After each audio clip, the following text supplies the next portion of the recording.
entendu parler. Ah bah Parce qu'on a toujours parlé, entendu en anglais. Quand on parle en sa langue maternelle, on est beaucoup plus clair. Euh, ouais, oui. ouais. Question pour vous. CSTN, oui, c'est cancer du sein triple négatif. Ouais. Des fois, j'ai dû laisser TN baisser d'ailleurs. OK. Sur la question de concordance PDL1, si les deux moyens sont possibles, les deux méthodes possibles dans notre pathologie département, on nous demande, vous voulez le Ventana SP142 ou des CPS scoring. Alors, l'expérience du pathologiste, combien est-elle importante pour avoir plus de concordance dans ces tests? En fait, c'est clair que le IC score, donc le score des cellules immunes, il n'y a qu'avec le SP142 qu'on est fiable. Les autres, on est beaucoup moins fiable parce que c'est un anticorps qui a été travaillé pour marquer les cellules immunes. Donc les autres n'ont pas la même sensibilité sur les cellules immunes, par contre ils marquent les cellules tumorales. Donc je crois que ça dépend vraiment de ce que veulent faire de l'immunothérapie que vous voulez prescrire en fait.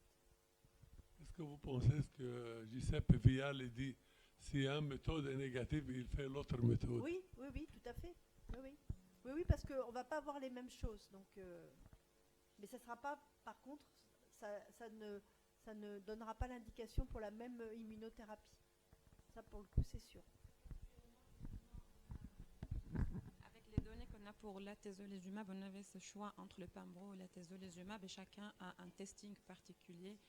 Avec les données conflictuelles entre l'impatient 130 et 131, je pense que la compagnie elle-même donc, a fait la demande de retrait donc, de son, pour l'atezo. Aux États-Unis, il y a eu le retrait de l'atezo. Ouais, donc, je pense que dans ce cas, juste, ça va faciliter un peu pour la pratique. Si on ne garde que le pembro en première ligne, on lui fera son anticorps. Nous, en France, on n'a que le pembro, puisque comme on n'avait pas le nab-paclitaxel en France, en fait, et que la 131 était négative, on a ça handicape pour la TESO, tout à fait. Ouais.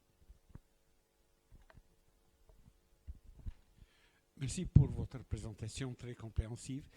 Moi, je suis chirurgien, je m'appelle Rachad El Masri, je suis professeur de chirurgie à l'hôpital Ahmed Meher. Il y a deux points que, en tant que chirurgien, on ne voit pas. Surtout le switch, parce que surtout, c'est les pathologues ou les oncologues qui voient ça. C'est quoi le pourcentage et ça, est-ce que ça peut être une des causes que la maladie devient métastatique? C'est ma première question. Deuxième question, que vous avez dit que vous faites le BRCA. Ça change en quoi la décision thérapeutique du malade? Alors, le BRCA aujourd'hui, bien sûr, dans les cancers du sein précoce, il y avait les indications chez les femmes très jeunes pour le risque génétique. Mais on sait, alors là on va parler de tout cancer du sein, on sait que pour les BRCA2, la pénétrance du gène est différente. Donc en fait, on a des familles de cancer du sein BRCA2 où le premier cancer survient à 65 ans, donc beaucoup plus tard. Donc l'âge jeune n'est pas forcément un critère. Donc ça va avoir un impact familial. Donc des fois on le recherche dans ce cadre-là. Mais là aujourd'hui, on le recherche vraiment dans le cadre de la prescription d'olaparib, donc des antiparp en adjuvant. Et c'est uniquement sur la présence de mutations germinales.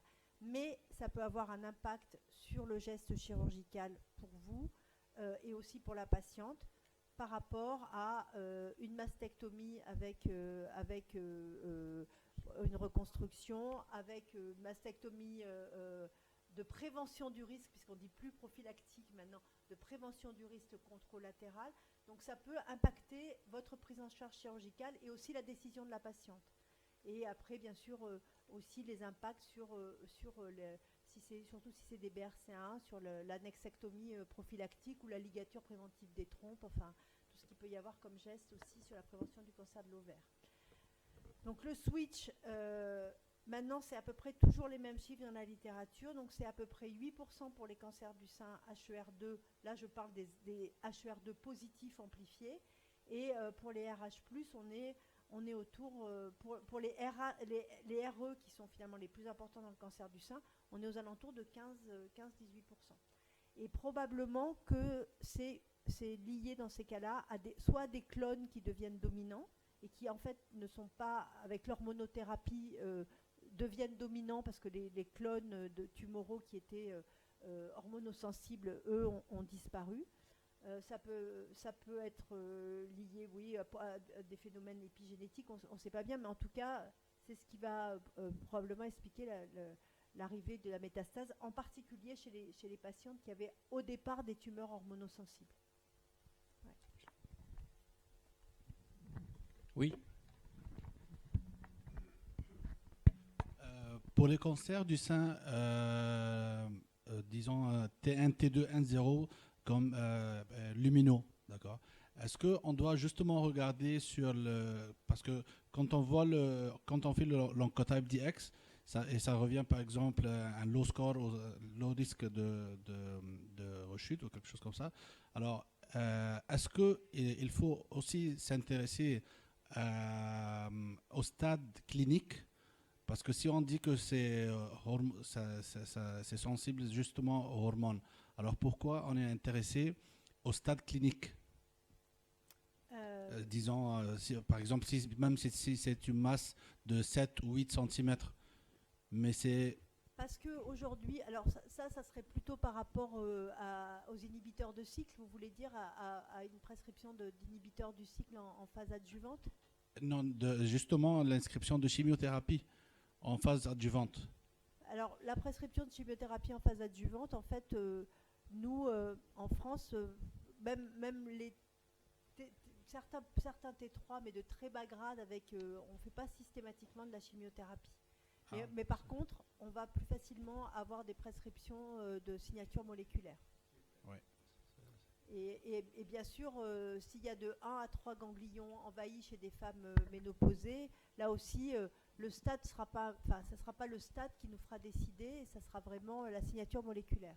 Exactement, c'est ça. Et on va avoir quelques données, mais on les aura pas encore, mais il y a un essai là qui s'appelle Optima, qui est avec la signature Procinia, où là, ils vont regarder les plus de 4 ganglions. D'accord. Voilà, ils vont regarder l'intérêt de cette signature avec les envahissements ganglionnaires PN2. Okay. Donc plus de 4. 4 et plus. Pour enlever la chimio. Voilà, pour enlever la chimio. Ouais, ouais. Chez les luminales A, en fait. Parce que là, ici, ça, on ne le fait pas. Ouais. Non, mais personne ne le fait parce qu'on n'ose pas. Hein, mais entre 3 et 4, ça fait... voilà. Merci beaucoup.